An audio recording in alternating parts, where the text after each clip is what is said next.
ವಿದ್ಯಾರ್ಥಿಗಳೇ, ಎಲ್ರಿಗೂ ಈ ದಿನದ ಆನ್ಲೈನ್ ತರಗತಿಗೆ ಸ್ವಾಗತ.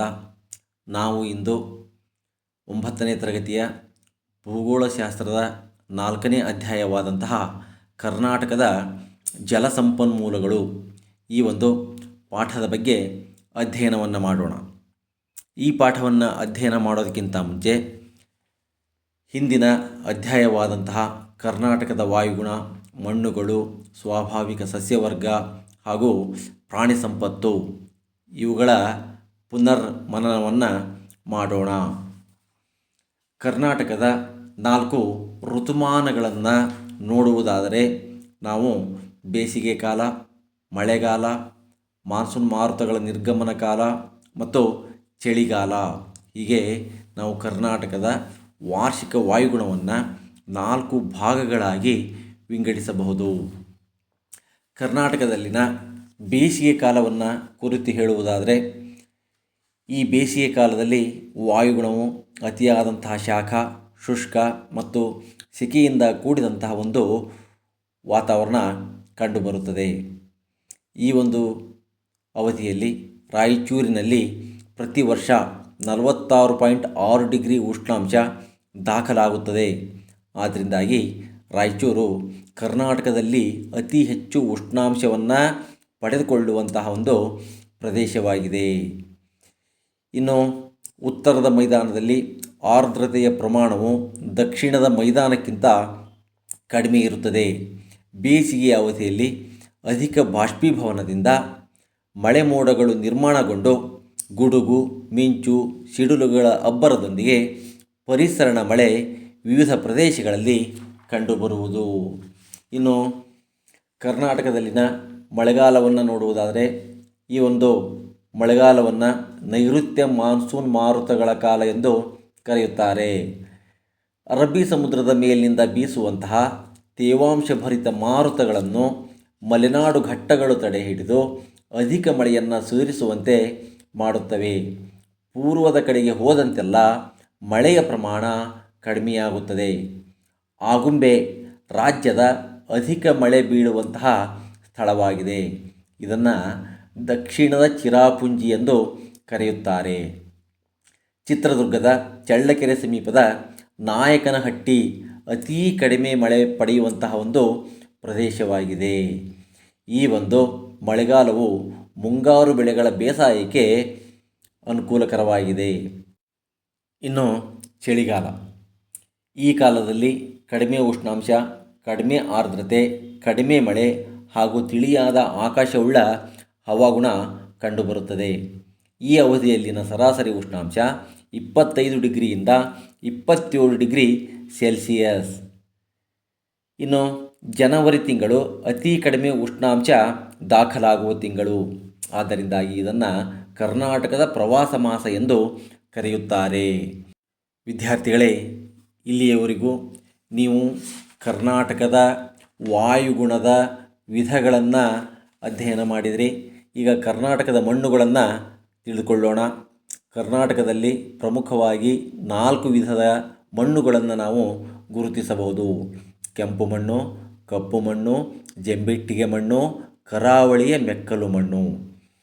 ಕೆಂಪು ಮಣ್ಣು ಇದು ಗ್ರನೈಟ್, ನೀಸ್ ಶಿಲಾದ್ರವ್ಯಗಳಿಂದ ರೂಪುಗೊಂಡಿದ್ದು ಕಬ್ಬಿಣದ ಆಕ್ಸೈಡ್ ಹೆಚ್ಚಾಗಿರುವುದರಿಂದಾಗಿ ಈ ಮಣ್ಣು ಕೆಂಪಾಗಿರುತ್ತದೆ. ಈ ಮಣ್ಣಿನಲ್ಲಿ ಸುಣ್ಣ ಮತ್ತು ಉಪ್ಪಿನ ಅಂಶಗಳು ಹೆಚ್ಚಾಗಿ ಕಂಡುಬರುತ್ತವೆ. ಆದರೆ ಸಾವಯವ ಅಂಶಗಳು ಕಡಿಮೆ. ಈ ಮಣ್ಣು ಹೆಚ್ಚು ಹಗುರವಾಗಿದ್ದು ತೆಳು ಪದರವುಳ್ಳಂತಹ ಮಣ್ಣು. ಜೊತೆಗೆ ಈ ಮಣ್ಣು ಅಷ್ಟೊಂದು ಫಲವತ್ತಾಗಿರುವುದಿಲ್ಲ. ತೇವಾಂಶವನ್ನು ಉಳಿಸಿಕೊಳ್ಳುವಂತಹ ಸಾಮರ್ಥ್ಯ ಇದಕ್ಕೆ ಕಡಿಮೆ. ಇನ್ನು ಕಪ್ಪು ಮಣ್ಣು, ಈ ಕಪ್ಪು ಮಣ್ಣು ಬಸಾಲ್ಟ್ ಶಿಲೆಯ ಶಿಥಿಲೀಕರಣದಿಂದ ಉಂಟಾಗಿದೆ. ಇದರಲ್ಲಿ ಮೆಗ್ನೀಷಿಯಂ, ಅಲ್ಯೂಮಿನಿಯಂ ಮತ್ತು ಕಬ್ಬಿಣದ ಆಕ್ಸೈಡ್ಗಳು ಇರುತ್ತವೆ. ಆದ್ದರಿಂದಾಗಿ ಈ ಒಂದು ಮಣ್ಣಿನ ಬಣ್ಣ ಕಪ್ಪು.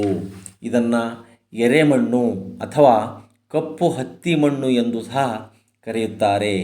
ಇದಕ್ಕೆ ಹೆಚ್ಚು ತೇವಾಂಶವನ್ನು ಹಿಡಿದು ಇಟ್ಟುಕೊಳ್ಳುವಂತಹ ಒಂದು ಗುಣವಿದೆ. ನಂತರ ಜಂಬಿಟ್ಟಿಗೆ ಮಣ್ಣು. ಸಾಮಾನ್ಯವಾಗಿ ಈ ಮಣ್ಣು ಅಧಿಕ ಮಳೆ ಮತ್ತು ಅಧಿಕ ಉಷ್ಣಾಂಶ ಇರುವಂತಹ ಪ್ರದೇಶಗಳಲ್ಲಿ ಕಂಡುಬರುತ್ತದೆ. ಈ ಪ್ರದೇಶದಲ್ಲಿ ನೀರಿನಲ್ಲಿ ಕರಗುವ ಸುಣ್ಣ ಮತ್ತು ಸಿಲಿಕೇಟ್ಗಳು ಮಳೆಯ ನೀರಿನಲ್ಲಿ ಕರಗಿ ತಳದ ಮಣ್ಣಿನ ಸ್ತರಗಳಿಗೆ ಸಾಗಿಸಲ್ಪಡುತ್ತವೆ. ಆದರೆ ನೀರಿನಲ್ಲಿ ಕರಗದೇ ಇರುವಂತಹ ಕಬ್ಬಿಣ ಮತ್ತು ಅಲ್ಯೂಮಿನಿಯಂಗಳು ಮಣ್ಣಿನ ಸ್ತರದ ಮೇಲ್ಪದರಿನಲ್ಲಿ ಉಳಿಯುತ್ತವೆ. ಇದು ಮಳೆಗಾಲದಲ್ಲಿ ಮೃದುವಾಗಿ, ಬೇಸಿಗೆಯಲ್ಲಿ ಒಣಗಿ ಗಟ್ಟಿಯಾಗಿ ಲ್ಯಾಟರೈಟ್ ಶಿಲೆಯಾಗುತ್ತದೆ. ಇದನ್ನು ಸಾಮಾನ್ಯವಾಗಿ ಕಟ್ಟಡಗಳ ನಿರ್ಮಾಣಕ್ಕೆ ಉಪಯೋಗಿಸುತ್ತಾರೆ. ಇನ್ನು ನಾಲ್ಕನೆಯ ಮಣ್ಣು ಅಂದರೆ ಕರಾವಳಿಯ ಮೆಕ್ಕಲು ಮಣ್ಣು. ಈ ಮಣ್ಣು ನದಿ, ಸಮುದ್ರದ ಅಲೆಗಳಿಂದ ಸಾಗಿಸಲ್ಪಟ್ಟಂತಹ ಮಣ್ಣು. ಸಮುದ್ರ ತೀರದಲ್ಲಿ ಈ ಒಂದು ಮಣ್ಣು ಸಂಗ್ರಹವಾಗಿ ನಿರ್ಮಾಣವಾಗಿದೆ. ಈ ಕಾಡುಗಳು ದುರ್ಗಮವಾಗಿದ್ದು ಕೆಲವು ಕಡೆ ಸೂರ್ಯನ ಕಿರಣಗಳು ನೆಲವನ್ನು ತಲುಪುವುದೇ ಇಲ್ಲ. ಇನ್ನು ಎಲೆ ಉದುರಿಸುವ ಸಸ್ಯವರ್ಗ. ಚಳಿಗಾಲದ ನಂತರ ತೇವಾಂಶದ ಒಂದು ಕೊರತೆಯಿಂದಾಗಿ ಮರಗಳ ಎಲೆಗಳು ಉದುರುತ್ತವೆ, ಮತ್ತೆ ವಸಂತ ಋತುವಿನಲ್ಲಿ ಚಿಗುರುತ್ತವೆ. ಇವುಗಳನ್ನು ನಾವು ಎಲೆ ಉದುರಿಸುವ ಸಸ್ಯವರ್ಗ ಎಂದು ಕರೆಯುತ್ತೇವೆ. ಮಿಶ್ರ ಬಗೆಯ ಕಾಡುಗಳು. ಈ ಮಿಶ್ರ ಬಗೆಯ ಕಾಡುಗಳು ನಿತ್ಯ ಹರಿದ್ವರ್ಣ ಮತ್ತು ಅಗಲ ಎಲೆಗಳನ್ನು ಒಳಗೊಂಡಂತಹ ಎಲೆ ಉದುರಿಸುವ ಪ್ರಕಾರದ ಮರಗಳು.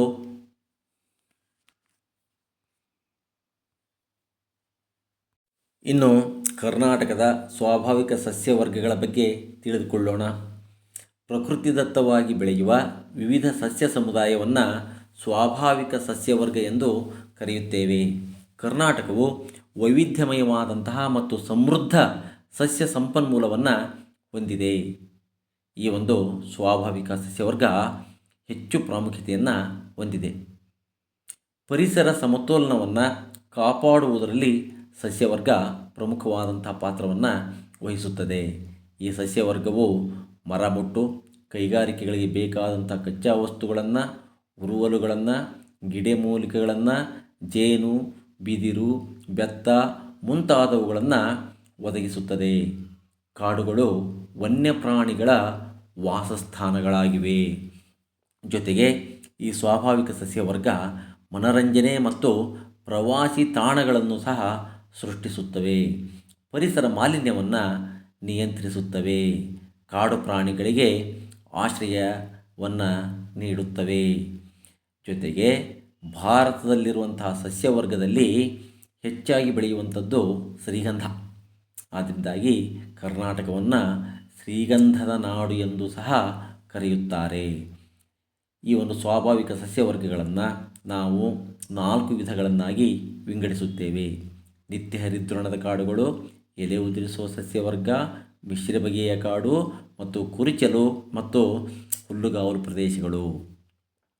ಈಗ ನಿತ್ಯ ಹರಿದ್ವರ್ಣದ ಕಾಡುಗಳ ಬಗ್ಗೆ ತಿಳಿದುಕೊಳ್ಳೋಣ. ಈ ಒಂದು ನಿತ್ಯ ಹರಿದ್ವರ್ಣದ ಕಾಡುಗಳು ವಾರ್ಷಿಕವಾಗಿ 250 ಸೆಂಟಿಮೀಟರ್ಗಳಿಗಿಂತ ಅಧಿಕ ಮಳೆ ಬೀಳುವ ಪ್ರದೇಶಗಳಲ್ಲಿ ಕಂಡುಬರುತ್ತವೆ. ಈ ಒಂದು ಪ್ರದೇಶದಲ್ಲಿ ಅಧಿಕ ಮಳೆ ಮತ್ತು ಅಧಿಕ ಉಷ್ಣಾಂಶಗಳಿಂದ ಮರಗಳು ಎತ್ತರವಾಗಿ ಮತ್ತು ದಟ್ಟವಾಗಿ ಬೆಳೆಯುತ್ತವೆ. ಈ ಕಾಡುಗಳು ದುರ್ಗಮವಾಗಿದ್ದು ಕೆಲವು ಕಡೆ ಸೂರ್ಯನ ಕಿರಣಗಳು ನೆಲವನ್ನು ತಲುಪುವುದೇ ಇಲ್ಲ. ಇನ್ನು ಎಲೆ ಉದುರಿಸುವ ಸಸ್ಯವರ್ಗ. ಚಳಿಗಾಲದ ನಂತರ ತೇವಾಂಶದ ಒಂದು ಕೊರತೆಯಿಂದಾಗಿ ಮರಗಳ ಎಲೆಗಳು ಉದುರುತ್ತವೆ, ಮತ್ತೆ ವಸಂತ ಋತುವಿನಲ್ಲಿ ಚಿಗುರುತ್ತವೆ. ಇವುಗಳನ್ನು ನಾವು ಎಲೆ ಉದುರಿಸುವ ಸಸ್ಯವರ್ಗ ಎಂದು ಕರೆಯುತ್ತೇವೆ. ಮಿಶ್ರ ಬಗೆಯ ಕಾಡುಗಳು. ನಿತ್ಯ ಹರಿದ್ವರ್ಣ ಮತ್ತು ಅಗಲ ಎಲೆಗಳನ್ನೊಳಗೊಂಡಂತಹ ಎಲೆ ಉದುರಿಸುವ ಪ್ರಕಾರದ ಮರಗಳು ಬೆಳೆಯುವ ಸಸ್ಯವರ್ಗಗಳೇ ಮಿಶ್ರ ಬಗೆಯ ಸಸ್ಯವರ್ಗಗಳು. ಇಂತಹ ಕಾಡುಗಳು ಕರ್ನಾಟಕದಲ್ಲಿ ಉಡುಪಿ, ದಕ್ಷಿಣ ಕನ್ನಡ, ಉತ್ತರ ಕನ್ನಡದ ಕೆಲವು ಭಾಗಗಳಲ್ಲಿ, ಕೊಡಗಿನ ಪೂರ್ವ ಭಾಗ ಹಾಗೂ ಚಿಕ್ಕಮಗಳೂರು, ಹಾಸನ ಮತ್ತು ಮೈಸೂರು ಜಿಲ್ಲೆಯ ಕೆಲವು ಭಾಗಗಳಲ್ಲಿ ಕಂಡುಬರುತ್ತವೆ. ಇನ್ನು ಹುಲ್ಲುಗಾವಲು ಮತ್ತು ಕುರುಚಲು ಸಸ್ಯಗಳು. ಕರ್ನಾಟಕದಲ್ಲಿ 60 ಸೆಂಟಿಮೀಟರ್ಗಿಂತ ಕಡಿಮೆ ವಾರ್ಷಿಕ ಮಳೆ ಬೀಳುವ ಪ್ರದೇಶಗಳಲ್ಲಿ ಹುಲ್ಲುಗಾವಲು ಮತ್ತು ಕುರುಚಲು ಸಸ್ಯಗಳು ಕಂಡುಬರುತ್ತವೆ. ಮಳೆಯ ಕೊರತೆ ಮತ್ತು ಒಣಹವೆಯಿಂದಾಗಿ ಕುರುಚಲು ಗಿಡ ಮತ್ತು ಮುಳ್ಳಿನ ಗಿಡಗಳು ಬೆಳೆಯುತ್ತವೆ. ಕರಾವಳಿಯ ಅಂಚಿನಲ್ಲಿರುವಂತಹ ನದಿಮುಖಜ ಭೂಮಿ, ಅಳುವೆಗಳು ಹಾಗೂ ಮರಳು ದಂಡೆಗಳ ಭಾಗಗಳಲ್ಲಿ ಬಿಳಿಲುಗಳಿಂದ ಕೂಡಿದಂತಹ ಸಸ್ಯ ವರ್ಗಗಳು ಕಂಡುಬರುತ್ತವೆ. ಇವು ಉಪ್ಪು ನೀರಿನಲ್ಲಿ ಬೆಳೆಯುವ ವಿಶಿಷ್ಟವಾದಂತಹ ಸಾಮರ್ಥ್ಯವನ್ನು ಹೊಂದಿವೆ. ಇವನ್ನೇ ನಾವು ಮ್ಯಾಂಗ್ರೋವ್ ಸಸ್ಯವರ್ಗಗಳು ಎಂದು ಕರೆಯುತ್ತೇವೆ. ಇವುಗಳ ಹಂಚಿಕೆ ರಾಜ್ಯದಲ್ಲಿ ಅತಿ ಕಡಿಮೆ. ಕರ್ನಾಟಕವು ಸಾಕಷ್ಟು ಪ್ರಾಣಿ ಸಂಪತ್ತನ್ನು ಹೊಂದಿದೆ. ಇದಕ್ಕೆ ಕಾರಣ ಸಮೃದ್ಧವಾದಂತಹ ಅರಣ್ಯ ಪ್ರದೇಶ ಇರುವಂಥದ್ದು. ಪ್ರಪಂಚದಲ್ಲಿ ಗುರುತಿಸಲ್ಪಟ್ಟಂತಹ ಜೀವಿ ವೈವಿಧ್ಯ ಉಲ್ಲಾಸ ತಾಣಗಳಲ್ಲಿ ರಾಜ್ಯದ ಸಹ್ಯಾದ್ರಿ ಸರಣಿಗಳು ಸಹ ಸೇರಿವೆ. ವಿದ್ಯಾರ್ಥಿಗಳೇ, ಹೀಗೆ ನೀವು ಇಲ್ಲಿಯವರೆಗೂ 9ನೇ ತರಗತಿಯ ಭೂಗೋಳಶಾಸ್ತ್ರದ 3ನೇ ಅಧ್ಯಾಯದ ಬಗ್ಗೆ ಅಧ್ಯಯನವನ್ನು ಮಾಡಿದ್ರಿ. ಈಗ ಅದರ ಪುನರ್ಮನನವನ್ನು ಸಹ ಮಾಡಿದ್ರಿ. ಈಗ ಅಧ್ಯಾಯ 4 ಕರ್ನಾಟಕದ ಜಲಸಂಪನ್ಮೂಲಗಳು, ಇದರ ಬಗ್ಗೆ ಅಧ್ಯಯನವನ್ನು ಮಾಡೋಣ. ಈ ಅಧ್ಯಾಯದಲ್ಲಿ ಕಲಿಯುವಂತಹ ಅಂಶಗಳು ಅಂದರೆ ಕರ್ನಾಟಕದ ಪ್ರಮುಖ ನದಿಗಳು, ಕರ್ನಾಟಕದ ನೀರಾವರಿಯ ವಿಧಗಳು, ಜಲವಿದ್ಯುತ್ ಶಕ್ತಿ ಉತ್ಪಾದನಾ ಕೇಂದ್ರಗಳು, ಕರ್ನಾಟಕದ ಪ್ರಮುಖ ಅಣೆಕಟ್ಟುಗಳು, ನದಿಗಳ ನೀರಿನ ಹಂಚಿಕೆಯ ವಿವಾದ ಹಾಗೂ ನದಿ ನೀರಿನ ಸಂರಕ್ಷಣೆಯ ಮಹತ್ವವನ್ನು ಕುರಿತು ಅಧ್ಯಯನವನ್ನು ಮಾಡಲಿದ್ದೀರಿ. ಈ ಒಂದು ಕರ್ನಾಟಕದ ಜಲ ಸಂಪನ್ಮೂಲದ ಪ್ರಾಮುಖ್ಯತೆಯನ್ನು ತಿಳಿದುಕೊಳ್ಳೋಣ. ನೀರು ಅತ್ಯಮೂಲ್ಯವಾದಂತಹ ನೈಸರ್ಗಿಕ ಸಂಪನ್ಮೂಲಗಳಲ್ಲಿ ಒಂದು. ಇಂದು ನೀರಿಲ್ಲದೆ ಸುಸ್ಥಿರ ಜೀವನವನ್ನು ನಡೆಸಲು ಸಾಧ್ಯವಿಲ್ಲ. ಮಾನವನಿಗೆ ಕುಡಿಯಲು, ಅಡುಗೆ ಮಾಡಲು, ಸ್ವಚ್ಛತೆಗಾಗಿ, ವ್ಯವಸಾಯಕ್ಕಾಗಿ, ವಿದ್ಯುತ್ ಶಕ್ತಿ ತಯಾರಿಕೆಗಾಗಿ, ಕೈಗಾರಿಕೆಗಳಲ್ಲಿ ಕಚ್ಚಾ ವಸ್ತುವಾಗಿ, ನೌಕಾಯಾನಕ್ಕಾಗಿ, ಮೀನುಗಾರಿಕೆ ಮಾಡಲು, ಮನರಂಜನೆ ಮೊದಲಾದ ಉದ್ದೇಶಗಳಿಗಾಗಿ ನೀರನ್ನು ಬಳಸುತ್ತಾರೆ. ಇಂತಹ ಒಂದು ನೀರನ್ನು ನಾವು ಹಲವಾರು ಮೂಲಗಳಿಂದ ಪಡೆದುಕೊಳ್ಳುತ್ತೇವೆ. ಅವುಗಳಲ್ಲಿ ನದಿಗಳು ಸಹ ಪ್ರಮುಖವಾದಂಥವುಗಳು. ಈಗ ಕರ್ನಾಟಕದ ನದಿಗಳ ಬಗ್ಗೆ ಅಧ್ಯಯನವನ್ನು ಮಾಡೋಣ. ಜಲಸಂಪನ್ಮೂಲಗಳಲ್ಲಿ ನದಿಗಳಿಗೆ ಮಹತ್ವದ ಒಂದು ಸ್ಥಾನವಿದೆ. ಕರ್ನಾಟಕದ ನದಿ ಜಾಲಗಳನ್ನು ಮುಖ್ಯವಾಗಿ ಪೂರ್ವಾಭಿಮುಖವಾಗಿ ಹರಿಯುವ ನದಿಗಳು ಮತ್ತು ಪಶ್ಚಿಮಾಭಿಮುಖವಾಗಿ ಹರಿಯುವ ನದಿಗಳು ಎಂದು 2 ವಿಧಗಳನ್ನಾಗಿ ವಿಂಗಡಣೆ ಮಾಡುತ್ತೇವೆ. ಪೂರ್ವಾಭಿಮುಖವಾಗಿ ಹರಿಯುವಂತಹ ನದಿಗಳಲ್ಲಿ ಕೃಷ್ಣಾ, ಕಾವೇರಿ, ಪೆನ್ನಾರ್ ಮತ್ತು ಪಾಲಾರ್ ಇವು ಪ್ರಮುಖವಾದಂತಹ ನದಿಗಳು. ಈ ನದಿಗಳು ಪೂರ್ವಾಭಿಮುಖವಾಗಿ ಹರಿದು ಬಂಗಾಳ ಕೊಲ್ಲಿಯನ್ನು ಸೇರುತ್ತವೆ. ಇನ್ನು ಪಶ್ಚಿಮಾಭಿಮುಖವಾಗಿ ಹರಿಯುವಂತಹ ನದಿಗಳು, ಇವುಗಳಲ್ಲಿ ಅನೇಕ ನದಿಗಳು ಮಲೆನಾಡಿನಲ್ಲಿ ಹುಟ್ಟಿ ಪಶ್ಚಿಮಕ್ಕೆ ಹರಿದು ಅರಬ್ಬಿ ಸಮುದ್ರವನ್ನು ಸೇರುತ್ತವೆ. ಉದಾಹರಣೆಗೆ ಶರಾವತಿ, ಕಾಳಿ, ಗಂಗಾವಳಿ, ನೇತ್ರಾವತಿ, ವಾರಾಹಿ, ಅಘನಾಶಿನಿ ಮುಂತಾದಂಥವುಗಳು. ವಿದ್ಯಾರ್ಥಿಗಳೇ, ಈಗ ನಾವು ಪೂರ್ವಾಭಿಮುಖವಾಗಿ ಹರಿಯುವಂತಹ ನದಿಗಳಲ್ಲಿ ಮೊದಲನೇದಾಗಿ ಕೃಷ್ಣಾ ನದಿ ಬಗ್ಗೆ ಅಧ್ಯಯನವನ್ನು ಮಾಡೋಣ. ಕೃಷ್ಣಾ ನದಿಯು ದಕ್ಷಿಣ ಭಾರತದ 2ನೇ ಮುಖ್ಯ ನದಿ. ಇದು ಮಹಾರಾಷ್ಟ್ರದ ಮಹಾಬಳೇಶ್ವರ ಎನ್ನುವಂತಹ ಒಂದು ಪ್ರದೇಶದಲ್ಲಿ ಉಗಮ ಹೊಂದಿ ಸುಮಾರು 392 ಕಿಲೋಮೀಟರ್ ದೂರದಲ್ಲಿ ಪೂರ್ವದ ಕಡೆಗೆ ಹರಿದು ಬಂಗಾಳ ಕೊಲ್ಲಿಯನ್ನು ಸೇರುತ್ತದೆ. ಆದರೆ ಇದು ಕರ್ನಾಟಕದಲ್ಲಿ 480 ಕಿಲೋಮೀಟರ್ ದೂರ ಹರಿಯುವುದು. ಇದರ ಉಪನದಿಗಳೆಂದರೆ ಭೀಮಾ, ತುಂಗಭದ್ರಾ, ಘಟಪ್ರಭಾ ಮತ್ತು ಮಲಪ್ರಭಾ. ಕೃಷ್ಣಾ ನದಿಯು ಉತ್ತರ ಕರ್ನಾಟಕದ ನೀರಾವರಿ ಮತ್ತು ಜಲವಿದ್ಯುತ್ ತಯಾರಿಕೆಗೆ ಅನುಕೂಲವಾಗಿದೆ. ಈ ಒಂದು ಕೃಷ್ಣಾ ನದಿಗೆ ಕರ್ನಾಟಕದಲ್ಲಿ ಆಲಮಟ್ಟಿ ಎನ್ನುವಂಥ ಒಂದು ಪ್ರದೇಶದಲ್ಲಿ ಅಣೆಕಟ್ಟೆಯನ್ನು ಸಹ ಕಟ್ಟಲಾಗಿದೆ. ಇನ್ನು ಕರ್ನಾಟಕದ ಅತಿ ಪ್ರಮುಖವಾದಂತಹ ನದಿ ಕಾವೇರಿ ನದಿ. ಈ ಕಾವೇರಿ ನದಿಯನ್ನು ದಕ್ಷಿಣದ ಗಂಗೆ ಎಂದು ಕರೆಯುತ್ತಾರೆ. ಈ ನದಿಯು ಕೊಡಗು ಜಿಲ್ಲೆಯ ಪಶ್ಚಿಮ ಘಟ್ಟಗಳ ಬ್ರಹ್ಮಗಿರಿ ಬೆಟ್ಟದ ತಲಕಾವೇರಿ ಎನ್ನುವಂತಹ ಪ್ರದೇಶದಲ್ಲಿ ಉಗಮ ಹೊಂದಿ ಕರ್ನಾಟಕ ಮತ್ತು ತಮಿಳುನಾಡುಗಳಲ್ಲಿ ಪೂರ್ವಾಭಿಮುಖವಾಗಿ ಸುಮಾರು 804 ಕಿಲೋಮೀಟರ್ ದೂರ ಹರಿದು ಬಂಗಾಳ ಕೊಲ್ಲಿಯನ್ನು ಸೇರುವುದು. ಕರ್ನಾಟಕದಲ್ಲಿ ಈ ನದಿಯು 380 ಕಿಲೋಮೀಟರ್ ದೂರ ಹರಿಯುತ್ತದೆ. ಈ ನದಿಯ ಉಪನದಿಗಳೆಂದರೆ ಹೇಮಾವತಿ, ಹಾರಂಗಿ, ಲೋಕಪಾವನಿ, ಅರ್ಕಾವತಿ, ಶಿಂಷಾ, ಲಕ್ಷ್ಮಣತೀರ್ಥ, ಕಪಿಲೆ ಮತ್ತು ಸುವರ್ಣಾವತಿ. ಕೃಷಿ, ಜಲವಿದ್ಯುತ್ ತಯಾರಿಕೆ, ಕುಡಿಯುವ ನೀರು ಮುಂತಾದಂತಹ ಕೆಲಸಗಳಿಗೆ ಈ ನದಿ ಉಪಯುಕ್ತವಾಗಿದೆ. ಪೆನ್ನಾರ್ ಮತ್ತು ಪಾಲಾರ್ ನದಿಗಳು ಕೋಲಾರ, ತುಮಕೂರು ಮತ್ತು ಬೆಂಗಳೂರು ಜಿಲ್ಲೆಗಳಲ್ಲಿ ಹರಿದು ನಂತರ ಆಂಧ್ರ ಪ್ರದೇಶ ಮತ್ತು ತಮಿಳುನಾಡು ರಾಜ್ಯಗಳನ್ನು ಪ್ರವೇಶಿಸುವವು. ಉತ್ತರ ಪೆನ್ನಾರ್ ಮತ್ತು ದಕ್ಷಿಣ ಪೆನ್ನಾರ್ ಎಂಬ 2 ಪ್ರತ್ಯೇಕ ನದಿಗಳಿವೆ.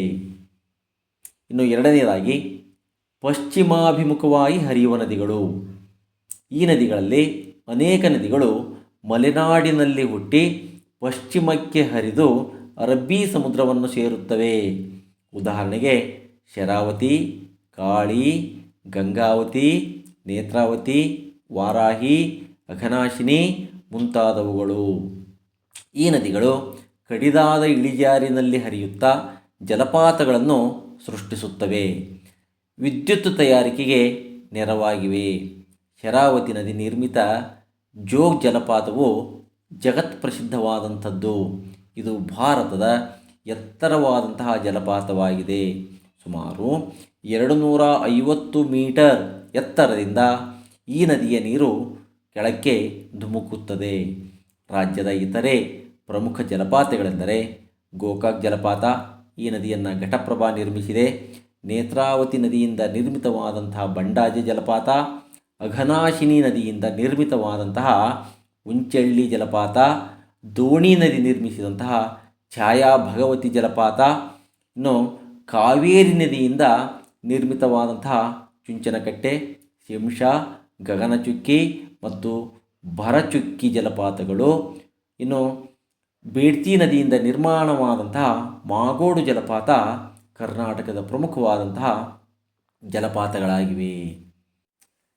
ಇನ್ನು ಕರ್ನಾಟಕದಲ್ಲಿ ನೀರಾವರಿಯ ಬಗ್ಗೆ ತಿಳಿದುಕೊಳ್ಳೋಣ. ನೀರಾವರಿ ಅಂದರೆ ಕೃಷಿ ಉದ್ದೇಶಕ್ಕೆ ಕೃತಕವಾಗಿ ನೀರನ್ನು ಪೂರೈಕೆ ಮಾಡುವುದನ್ನೇ ನಾವು ನೀರಾವರಿ ಎಂದು ಕರೆಯುತ್ತೇವೆ.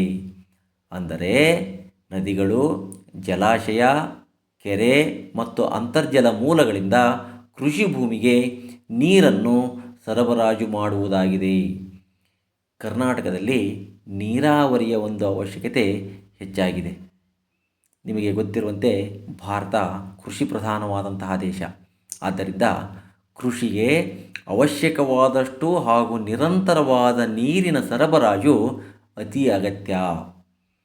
ಜೊತೆಗೆ ಕೃಷಿಯು ಹೆಚ್ಚಾಗಿ ಮಾನ್ಸೂನ್ ಮಳೆಯನ್ನು ಆಧರಿಸಿದೆ. ಆದರೆ ಮಳೆಯ ಹಂಚಿಕೆಯು ಋತುಕಾಲಿಕ, ಅಕಾಲಿಕ ಮತ್ತು ಅಸಮಾನತೆಯಿಂದ ಕೂಡಿದೆ. ಕೆಲವು ಬೆಳೆಗಳಿಗೆ ಹೆಚ್ಚಿನ ಪ್ರಮಾಣದ ಹಾಗೂ ನಿರಂತರವಾದಂತಹ ನೀರಿನ ಪೂರೈಕೆ ಅಗತ್ಯ. ಉದಾಹರಣೆಗೆ ಭತ್ತ, ಕಬ್ಬು ಮುಂತಾದಂಥವುಗಳು. ಜೊತೆಗೆ ಬೆಳೆಗಳ ಅಧಿಕ ಇಳುವರಿ ಮತ್ತು ಉತ್ಪಾದನೆಗಾಗಿಯೂ ನಿರಂತರ ನೀರಿನ ಪೂರೈಕೆ ಅಗತ್ಯ. ಇದು ನೀರಾವರಿಯಿಂದ ಮಾತ್ರ ಸಾಧ್ಯ. ಆದ್ದರಿಂದಾಗಿ ನೀರಾವರಿ ಸೌಲಭ್ಯ ಅತಿ ಅಗತ್ಯವಾಗಿದೆ. ವಿದ್ಯಾರ್ಥಿಗಳೇ, ಕರ್ನಾಟಕದಲ್ಲಿ ನೀರಾವರಿಯ ವಿಧಗಳನ್ನು ನಾವು ತಿಳಿದುಕೊಳ್ಳುವುದಾದರೆ ಬಾವಿ ನೀರಾವರಿ, ಕಾಲುವೆ ನೀರಾವರಿ ಮತ್ತು ಕೆರೆ ನೀರಾವರಿ ವಿಧಾನಗಳು ರೂಢಿಯಲ್ಲಿವೆ. ಇತ್ತೀಚಿನ ದಿನಗಳಲ್ಲಿ ಇತರೆ ವಿಧಾನಗಳಾದಂತಹ ಹನಿ ನೀರಾವರಿ ಮತ್ತು ಸಿಂಪಡಣೆ ನೀರಾವರಿಗಳು ಸಹ ಹೆಚ್ಚು ರೂಢಿಗೆ ಬಂದಿವೆ. ಈ ಹಿಂದೆ ಹಳ್ಳಿಗಳಲ್ಲಿ ಬಾವಿಗಳನ್ನು ನಿರ್ಮಿಸಿ ಅವುಗಳ ನೀರನ್ನು ನೀರಾವರಿಗೆ ಬಳಸಲಾಗುತ್ತಿತ್ತು. ಅನಂತರ ಕಾಲುವೆಗಳನ್ನು ನಿರ್ಮಿಸಿ ನದಿಗಳಿಂದ ನೀರನ್ನು ವ್ಯವಸಾಯಕ್ಕೆ ಬಳಸುವುದು ರೂಢಿಗೆ ಬಂದಿತು. ದೊಡ್ಡ ದೊಡ್ಡ ಕೆರೆಗಳು ಈಗಲೂ ಸಹ ಕಂಡುಬರುತ್ತಿವೆ. ಉದಾಹರಣೆಗೆ ದಾವಣಗೆರೆ ಜಿಲ್ಲೆಯ ಶಾಂತಿಸಾಗರ, 11ನೆಯ ಶತಮಾನದಲ್ಲಿ ತೋಡಿದಂತಹ ಕಲಬುರಗಿ ಜಿಲ್ಲೆಯ ಬಾವಿಗಳು, ವಿಜಯನಗರದ ಅರಸರ ಕಾಲದ ತುಂಗಭದ್ರಾ ಕಾಲುವೆಗಳು, ಮೈಸೂರು ಅರಸರು ನಿರ್ಮಿಸಿದಂತಹ ವಾಣಿವಿಲಾಸ ಸಾಗರ ಮತ್ತು ಕೃಷ್ಣರಾಜ ಸಾಗರ ಅಣೆಕಟ್ಟು ಮುಂತಾದಂಥವುಗಳು ಕರ್ನಾಟಕದ ನೀರಾವರಿ ಬೆಳವಣಿಗೆಯ ಮಾರ್ಗಸೂಚಿಗಳಾಗಿ ಇವೆಲ್ಲವೂ ಕಂಡುಬರುತ್ತವೆ. ಇಂದು ರಾಜ್ಯದಲ್ಲಿ ನದಿಗಳ ನೀರು ಮತ್ತು ಅಂತರ್ಜಲ ಸಂಪತ್ತು ಎರಡನ್ನೂ ನೀರಾವರಿಗೆ ಉಪಯೋಗಿಸಿಕೊಳ್ಳಲಾಗುತ್ತಿದೆ. ರಾಜ್ಯದಲ್ಲಿ ಸಾಗುವಳಿ ಭೂಮಿಯ 26.2% ಭಾಗವು ನೀರಾವರಿ ಸೌಲಭ್ಯವನ್ನು ಹೊಂದಿದೆ. ಭಾರತದ ನೀರಾವರಿ ಕ್ಷೇತ್ರದಲ್ಲಿ ಕರ್ನಾಟಕವು 9ನೆಯ ಸ್ಥಾನವನ್ನು ಪಡೆದುಕೊಂಡಿದೆ. ರಾಯಚೂರು ಜಿಲ್ಲೆಯು ರಾಜ್ಯದಲ್ಲಿ ಅತಿ ಹೆಚ್ಚು ಕಾಲುವೆ ನೀರಾವರಿಯನ್ನು ಹೊಂದಿದಂತಹ ಜಿಲ್ಲೆಯಾಗಿದೆ. ಶಿವಮೊಗ್ಗ ಜಿಲ್ಲೆಯಲ್ಲಿ ಅತಿ ಹೆಚ್ಚು ಕೆರೆ ನೀರಾವರಿಯನ್ನು ಒಳಗೊಂಡಂತಹ ಪ್ರದೇಶವನ್ನು ನಾವು ಕಾಣುತ್ತೇವೆ. ಬೆಳಗಾವಿ ಜಿಲ್ಲೆಯು ರಾಜ್ಯದಲ್ಲಿ ಅತಿ ಹೆಚ್ಚು ಬಾವಿ ನೀರಾವರಿ ಸೌಲಭ್ಯವನ್ನು ಹೊಂದಿದೆ. ಇತ್ತೀಚೆಗೆ ಕೊಳವೆ ಬಾವಿಗಳ ಪ್ರಮಾಣವೂ ಸಹಿತ ಹೆಚ್ಚಾಗಿವೆ. ಜಿಲ್ಲಾವಾರು ನೀರಾವರಿ ಪ್ರದೇಶವನ್ನು ತೆಗೆದುಕೊಂಡರೆ ಬೆಳಗಾವಿ ಜಿಲ್ಲೆಯು ಮೊದಲ ಸ್ಥಾನದಲ್ಲಿ ಇದೆ. ಪ್ರತಿಯಾಗಿ ಕೊಡಗು ಜಿಲ್ಲೆಯು ಕೊನೆಯ ಸ್ಥಾನದಲ್ಲಿ ಕಂಡುಬರುತ್ತದೆ. ರಾಜ್ಯದ ಪ್ರಮುಖ ಕಾಲುವೆ ನೀರಾವರಿ ಯೋಜನೆಗಳೆಂದರೆ ಕೃಷ್ಣರಾಜ ಸಾಗರ ಅಣೆಕಟ್ಟು, ತುಂಗಭದ್ರಾ, ಹೇಮಾವತಿ, ಕಬಿನಿ, ಹಾರಂಗಿ, ವಾಣಿವಿಲಾಸ ಸಾಗರ, ಆಲಮಟ್ಟಿ, ನಾರಾಯಣಪುರ, ಮಲಪ್ರಭಾ, ಕಾರಂಜ, ಬೆಣ್ಣೆತೊರೆ ಯೋಜನೆ, ಹಿಪ್ಪರಗಿ ಬ್ಯಾರೇಜ್, ಭದ್ರಾ ಯೋಜನೆ ಇವೆಲ್ಲವೂ ಸಹ ಕರ್ನಾಟಕದ ಪ್ರಮುಖವಾದಂಥ ಕಾಲುವೆ ನೀರಾವರಿ ಯೋಜನೆಗಳು. ಈಗ ವಿದ್ಯುತ್ ಶಕ್ತಿಯ ಬಗ್ಗೆ ಅಧ್ಯಯನವನ್ನು ಮಾಡೋಣ. ಭಾರತದಲ್ಲಿ ಮೊಟ್ಟ ಮೊದಲ ಬಾರಿಗೆ ವಿದ್ಯುತ್ ಶಕ್ತಿಯನ್ನು ತಯಾರಿಸಿದಂತಹ ಹೆಮ್ಮೆ ಕರ್ನಾಟಕಕ್ಕೆ ಸಲ್ಲುತ್ತದೆ. ಕಲ್ಲಿದ್ದಲು ಮತ್ತು ಪೆಟ್ರೋಲಿಯಂಗಳು ಲಭ್ಯವಿಲ್ಲದ ನಮ್ಮ ದೇಶದಲ್ಲಿ ಜಲಶಕ್ತಿ ತಯಾರಿಕೆಗೆ ಅಪಾರವಾದಂತಹ ಅವಕಾಶಗಳು ಕಂಡುಬರುತ್ತಿವೆ. ಸರ್ವತ್ರ ಮತ್ತು ಹೆಚ್ಚು ಶಕ್ತಿ ಪೂರೈಸುವಂತಹ ಈ ಸಂಪತ್ತನ್ನು ಸಮೃದ್ಧವಾಗಿ ನೀಡುವ ನದಿ ಕಣಿವೆಗಳು ಕರ್ನಾಟಕದಲ್ಲಿ ಹೆಚ್ಚಾಗಿ ಕಂಡುಬರುತ್ತಿವೆ. ಪೂರ್ವಕ್ಕೆ ಹರಿಯುವ ನದಿಗಳಿಗಿಂತ ಪಶ್ಚಿಮಕ್ಕೆ ಹರಿಯುವ ನದಿಗಳಲ್ಲಿ ಜಲಶಕ್ತಿ ಸಾಮರ್ಥ್ಯ ಹೆಚ್ಚಾಗಿ ಕಂಡುಬರುತ್ತಿದೆ. ಕೋಲಾರದ ಚಿನ್ನದ ಗಣಿಗೆ ವಿದ್ಯುತ್ ಶಕ್ತಿಯನ್ನು ಸರಬರಾಜು ಮಾಡಲು 1902ರಲ್ಲಿ ಶಿವನ ಸಮುದ್ರದ ಬಳಿ ವಿದ್ಯುದಾಗಾರ ಕಾರ್ಯವನ್ನು ಆರಂಭ ಮಾಡಲಾಯಿತು. ಇದು ಕಾವೇರಿ ನದಿಗೆ ನಿರ್ಮಿಸಿದ ಯೋಜನೆ. ಇದಕ್ಕೆ ಸಮೀಪದಲ್ಲಿಯೇ ರಾಜ್ಯದ 2ನೆಯ ಜಲವಿದ್ಯುತ್ ಯೋಜನೆಯನ್ನು 1940ರಲ್ಲಿ ಶಿಂಷಾ ನದಿಗೆ ನಿರ್ಮಿಸಲಾಯಿತು.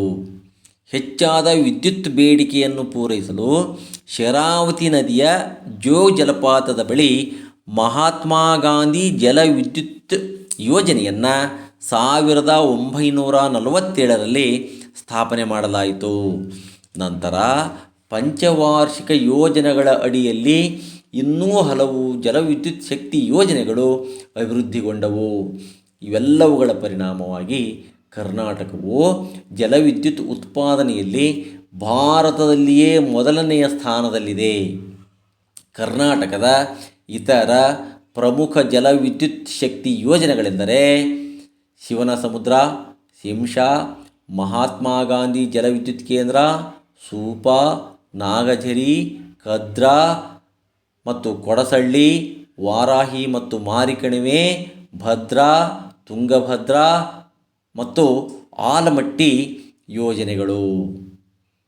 ಇನ್ನು ಕರ್ನಾಟಕದ ನದಿ ವಿವಾದಗಳ ಬಗ್ಗೆ ಅಧ್ಯಯನವನ್ನು ಮಾಡೋಣ. ಭಾರತದಲ್ಲಿ ಅನೇಕ ನದಿಗಳು ಅಂತರ ರಾಜ್ಯಗಳ ಮೂಲಕ ಹರಿಯುತ್ತಿದ್ದು ಅವುಗಳ ನೀರಿನ ಬಳಕೆಯಲ್ಲಿ ಅನೇಕ ವಿವಾದಗಳು ತಲೆದೋರಿವೆ. ಅವುಗಳಲ್ಲಿ ಕರ್ನಾಟಕ ರಾಜ್ಯದ ಕಾವೇರಿ ಮತ್ತು ಕೃಷ್ಣಾ ನದಿಗಳ ಜಲ ವಿವಾದಗಳು ಸಹ ಸೇರಿವೆ. ಕಾವೇರಿ ನದಿಯ ಜಲಾನಯನ ಪ್ರದೇಶ ಕರ್ನಾಟಕ, ತಮಿಳುನಾಡು, ಕೇರಳ ಮತ್ತು ಪುದುಚೇರಿ ರಾಜ್ಯಗಳಲ್ಲಿ ಹರಡಿದೆ. ಕರ್ನಾಟಕ ಮತ್ತು ತಮಿಳುನಾಡುಗಳ ನಡುವೆ ನೀರಿನ ಹಂಚಿಕೆಗೆ ಸಂಬಂಧಿಸಿದ ವಿವಾದ ಶತಮಾನಕ್ಕೂ ಹಳೆಯದು. ಆದರೆ ಈಗಲೂ ಇದೊಂದು ಜ್ವಲಂತ ಸಮಸ್ಯೆಯಾಗಿ ಮುಂದುವರೆದಿದೆ.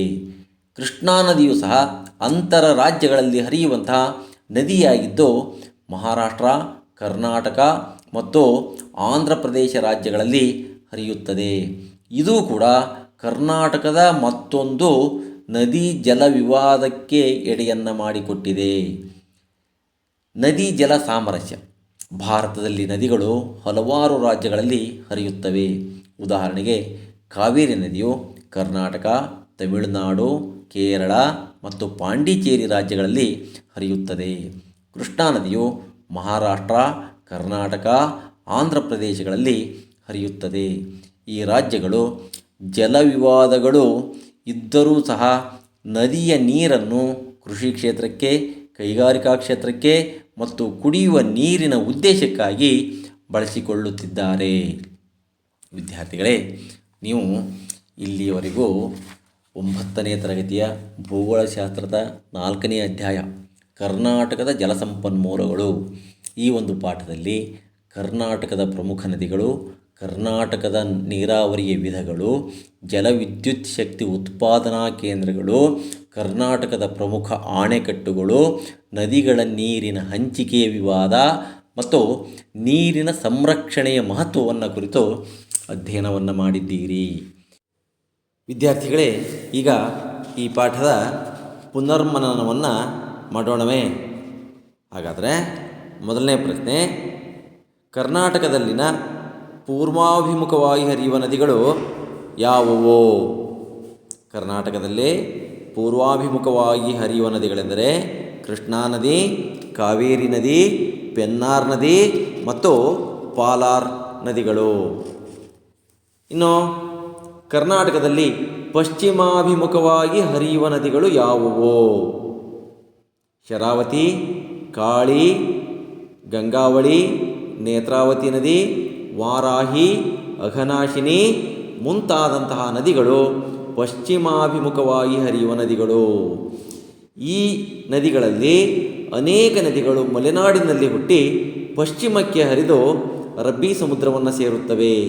ಇವು ಕಡಿದಾದ ಇಳಿಜಾರಿನಲ್ಲಿ ಹರಿಯುತ್ತಾ ಜಲಪಾತಗಳನ್ನು ಸಹ ಸೃಷ್ಟಿಸಿವೆ. ವಿದ್ಯಾರ್ಥಿಗಳೇ, ಕೃಷ್ಣಾ ನದಿಯನ್ನು ಕುರಿತು ಟಿಪ್ಪಣಿಯನ್ನು ಬರೆಯಿರಿ.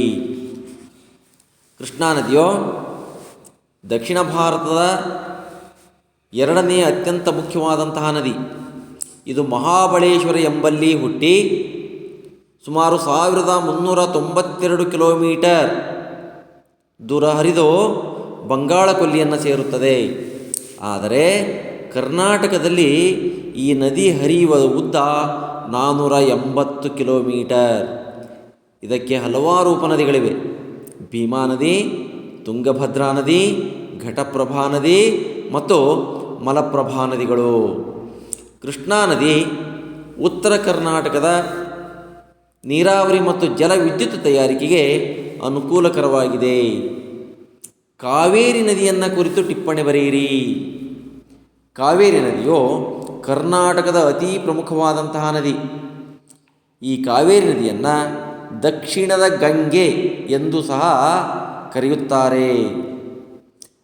ಈ ನದಿಯು ಕೊಡಗು ಜಿಲ್ಲೆಯ ತಲಕಾವೇರಿ ಎಂಬಲ್ಲಿ ಉಗಮವನ್ನು ಹೊಂದಿ ಕರ್ನಾಟಕ ಮತ್ತು ತಮಿಳುನಾಡುಗಳಲ್ಲಿ ಪೂರ್ವಾಭಿಮುಖವಾಗಿ ಸುಮಾರು 804 ಕಿಲೋಮೀಟರ್ ದೂರ ಹರಿದು ಬಂಗಾಳ ಕೊಲ್ಲಿಯನ್ನು ಸೇರುತ್ತದೆ. ಆದರೆ ಕರ್ನಾಟಕದಲ್ಲಿ 380 ಕಿಲೋಮೀಟರ್ ದೂರ ಹರಿಯುತ್ತದೆ.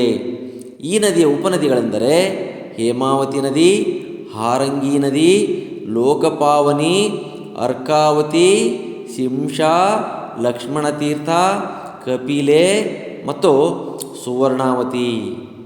ಈ ನದಿಯು ಕೃಷಿ, ಜಲವಿದ್ಯುತ್ ತಯಾರಿಕೆ, ಕುಡಿಯುವ ನೀರಿನ ಪೂರೈಕೆ ಮುಂತಾದಂತಹ ಕಾರ್ಯಗಳಿಗೆ ಉಪಯುಕ್ತವಾಗಿದೆ. ವಿದ್ಯಾರ್ಥಿಗಳೇ, ಕರ್ನಾಟಕದಲ್ಲಿನ ನೀರಾವರಿಯ ವಿಧಗಳನ್ನು ತಿಳಿಸಿ. ಕೆರೆ ನೀರಾವರಿ, ಬಾವಿ ನೀರಾವರಿ ಮತ್ತು ಕಾಲುವೆ ನೀರಾವರಿ ಇವು ಕರ್ನಾಟಕದಲ್ಲಿನ ಪ್ರಮುಖವಾದಂತಹ ನೀರಾವರಿಯ ವಿಧಗಳು. ಭಾರತದಲ್ಲಿ ಮೊದಲ ಬಾರಿಗೆ ಜಲವಿದ್ಯುತ್ ಶಕ್ತಿಯ ಕಾರ್ಯವನ್ನು ಆರಂಭ ಮಾಡಿದ್ದು ಎಲ್ಲಿ? 1902ರಲ್ಲಿ ಶಿವನ ಸಮುದ್ರದ ಬಳಿ ಭಾರತದ ಮೊದಲ ವಿದ್ಯುದಾಗಾರ ಕಾರ್ಯ ಆರಂಭವಾಯಿತು. ಇದು ಕಾವೇರಿ ನದಿಗೆ ನಿರ್ಮಿಸಿದಂತಹ ಒಂದು ಯೋಜನೆ.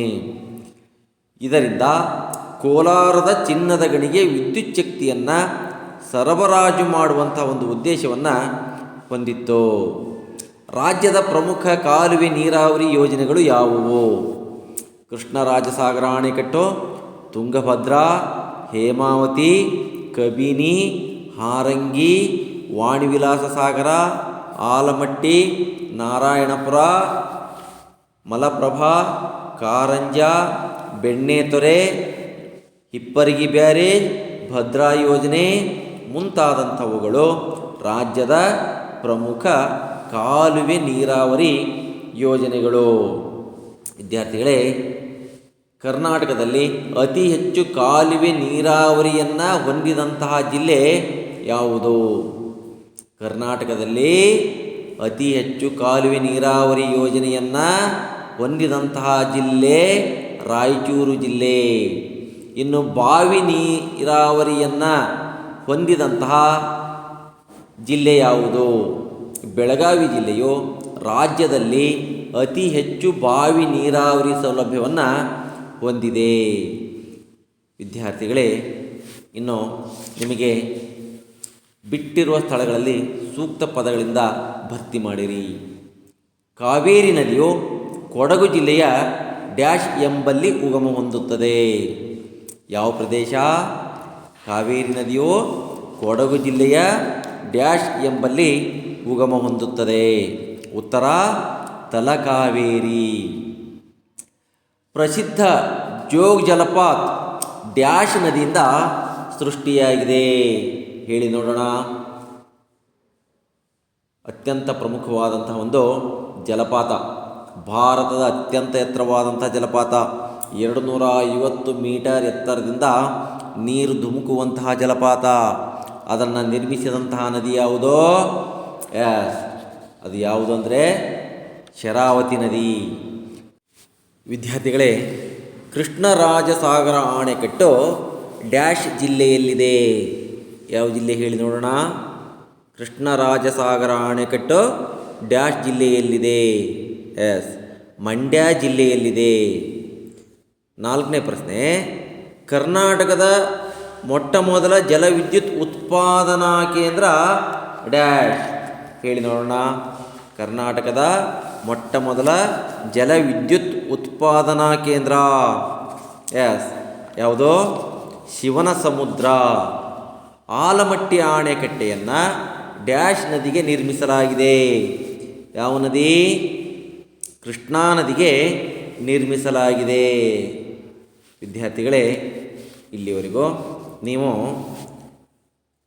9ನೇ ತರಗತಿಯ ಭೂಗೋಳಶಾಸ್ತ್ರದ 4ನೇ ಅಧ್ಯಾಯ ಕರ್ನಾಟಕದ ಜಲಸಂಪನ್ಮೂಲಗಳು ಈ ಪಾಠದ ಬಗ್ಗೆ ಅಧ್ಯಯನವನ್ನು ಮಾಡಿ ಪುನರ್ಮನನವನ್ನು ಸಹಿತ ಮಾಡಿದಿರಿ. ಈಗ ನಿಮಗೆ ಗೃಹ ಕಾರ್ಯವನ್ನು ನೀಡುತ್ತೇನೆ. ಅದನ್ನು ಮಾಡಿಕೊಂಡು ಬಂದು ನಿಮ್ಮ ಶಿಕ್ಷಕರಿಗೆ ತೋರಿಸಿ. ಕರ್ನಾಟಕದ ಪ್ರಮುಖ ನದಿಗಳನ್ನು ಹೆಸರಿಸಿ. ನಿಮಗೆ ಈಗಾಗಲೇ ಹೇಳಿದ್ದೇನೆ, ಕರ್ನಾಟಕದಲ್ಲಿನ ನದಿಗಳನ್ನು ನಾವು ಪೂರ್ವಾಭಿಮುಖವಾಗಿ ಹರಿಯುವ ನದಿಗಳು ಮತ್ತು ಪಶ್ಚಿಮಾಭಿಮುಖವಾಗಿ ಹರಿಯುವ ನದಿಗಳು, ಹೀಗೆ 2 ವಿಧಗಳನ್ನಾಗಿ ನಾವು ವಿಂಗಡಣೆ ಮಾಡಿದ್ದೇವೆ. ಯಾವುವು ಎನ್ನುವಂಥದ್ದನ್ನು ಬರೆಯಿರಿ. ಕೃಷ್ಣಾ ನದಿಯನ್ನು ಕುರಿತು ಟಿಪ್ಪಣಿಯನ್ನು ಬರೆಯಿರಿ. 3ನೇ ಪ್ರಶ್ನೆ, ಕಾವೇರಿ ನದಿಯ ಉಪನದಿಗಳು ಯಾವುವು? ಕರ್ನಾಟಕದ ನೀರಾವರಿಯ ವಿಧಗಳನ್ನು ತಿಳಿಸಿ.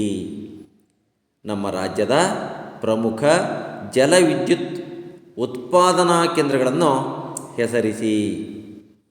6ನೇ ಪ್ರಶ್ನೆ, ನದಿಗಳು ರಾಜ್ಯದ ನಡುವೆ ಹೇಗೆ ಸಾಮರಸ್ಯವನ್ನು ಬೆಳೆಸುತ್ತವೆ?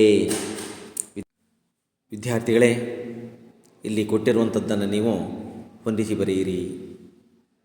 ನೋಡ್ತಾ ಇದ್ದೀರಲ್ಲ, ಲಿಂಗನಮಕ್ಕಿ ಅಣೆಕಟ್ಟು, ಗಗನಚುಕ್ಕಿ ಭರಚುಕ್ಕಿ ಜಲಪಾತ, ವಾಣಿವಿಲಾಸ ಸಾಗರ, ನಾಗಝರಿ, ಪೆನ್ನಾರ್. ಇನ್ನು ಡಿ ಭಾಗದಲ್ಲಿ ಜಲವಿದ್ಯುತ್ ಯೋಜನೆ, ನದಿ, ಕಾಳಿ ನದಿ, ಶರಾವತಿ ನದಿ, ಕಾವೇರಿ ನದಿ, ಮಾರಿ ಕಣಿವೆ. ಹೀಗೆ ಸಿ ಮತ್ತು ಡಿ ಎರಡನ್ನೂ ಸಹಿತ ಸರಿಯಾಗಿ ಹೊಂದಿಸಿ ಬರೆಯಿರಿ. ಇನ್ನು ಚಟುವಟಿಕೆಗಳು, ಕರ್ನಾಟಕದಲ್ಲಿ ಹರಿಯುವ ನದಿಗಳು ಮತ್ತು ಅವುಗಳ ಉಪನದಿಗಳನ್ನು ಪಟ್ಟಿ ಮಾಡಿರಿ. ಯೋಜನಾ ಕಾರ್ಯವನ್ನು ಕೊಡ್ತಾ ಇದ್ದೇನೆ. ನಮ್ಮ ರಾಜ್ಯದ ಅಣೆಕಟ್ಟುಗಳನ್ನು ಕರ್ನಾಟಕದ ನಕ್ಷೆಯಲ್ಲಿ ಗುರುತಿಸಿ ಮತ್ತು ಹೆಸರಿಸಿರಿ. ವಿದ್ಯಾರ್ಥಿಗಳೇ, ಎಲ್ರಿಗೂ ಧನ್ಯವಾದಗಳು.